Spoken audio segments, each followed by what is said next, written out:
আপনি কি জানেন এমন একটি উপাদান আছে যেটি ধাতু না, পুরোপুরি অধাতু, তবু সেটি আমাদের দৈনন্দিন জীবনে দারুণ গুরুত্বপূর্ণ ভূমিকা পালন করে।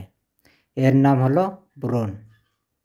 বোরন হলো এক ধরনের রাসায়নিক উপাদান, যেমন লোহা, তামা বা অক্সিজেন, তেমনি বোরন ও প্রকৃতি একটি আসল মৌলিক পদার্থ, অর্থাৎ এটা অন্য কোনো জিনিস দিয়ে তৈরি নয়, বরং এটা নিজের একটা আসল পদার্থ যেটা দিয়ে অন্য জিনিস তৈরি হয়।